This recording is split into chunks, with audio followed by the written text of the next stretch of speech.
A palavra de Deus diz que Deus ele revela o oculto e revela o escondido. Não há nada em oculto que não venha a ser revelado.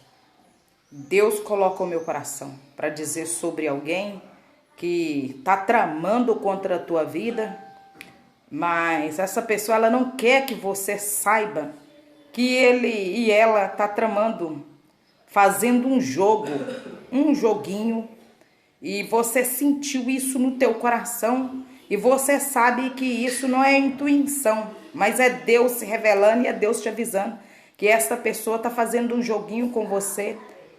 Ela no mesmo tempo que ela tá te apoiando, mas ela diz que te apoia, mas não está te apoiando. Esta mulher, ela é de duas máscaras, ela é de duas caras.